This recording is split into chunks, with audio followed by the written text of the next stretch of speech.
someone's considering starting a company right now, but they're afraid to give up their regular paycheck, what would you say to them? Yeah, so I've seen this, many times, right? And it's not, I choose to frame it. I'll get to that question, but I think Okay. there's also kind of this larger question. It's not just people who are looking at giving up their paycheck for starting a company, but who are also sort of somewhere along the entrepreneurial path and sort of exploring that question of, do I risk more? Right? Do I put more chips on the table by like taking out a home loan or whatever that is? Right. One thing I'll say is that there tends to be kind of a bias in the entrepreneurial world of leaning into risk no matter what, of sort of like ignoring whatever your gut is telling you in terms of, where there might be fear and being like, oh, we need to just, power through and go ahead. And I think it's a mistake to fight that. I think the fear can be really healthy. And often there's a third way, and that often by listening to that voice, we can sort of, it might be telling us that there are other things that we need to do before taking that kind of a risk. Mm-hmm. And like, to give you an example, if you're thinking about, and we'll get back to the person who's thinking about giving up a paycheck, right? Okay. But if you're thinking about taking out a mortgage on your home, maybe you want to check with customers, before doing that and make sure that your idea is solid. Maybe you want to line up some revenue commitments in advance before you do it. It's not that taking out a mortgage is a good idea. It's that when your gut is telling you there's risk, it might be appropriate to take steps, practical steps to address the risk or speak to the risk before you move. Mm-hmm.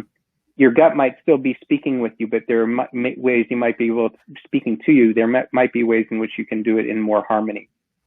When it comes to giving up a paycheck, I've seen like really unfortunate outcomes because people took on too much risk in a way that could have been avoided.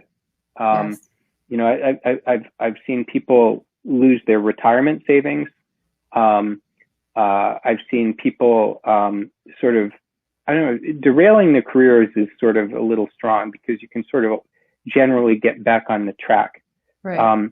But I have seen people go through some really big challenges. And so I do think if you're getting a paycheck and you're looking at a company, sort of the headline is,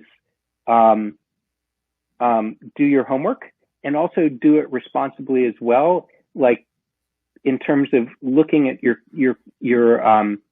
savings and what you can afford in terms of a burn rate. Yes. Coming back to Reid Hoffman, the Startup Review, such a great resource for entrepreneurs. He talks about having a plan A, a plan B, and a plan Z. And entrepreneurs, that's generally a great idea for entrepreneurs. So plan A is where your primary bet is, right? And if you've got a job, you're probably working on plan A and you're counting on plan A to pay your rent and your mortgage. Plan B is your side hustle, right? Okay. That's the thing that maybe, you're looking at to kind of like blow up, right? And at some point, if you're an entrepreneur, maybe you switch A and B so that B becomes the primary thing. And then plan Z is if it all goes to zero, as it has lately, right? Yeah. Like what's then? And so for a lot of people, that's your parents' couch or your old bedroom, right? Or for some people, it's a friend's couch.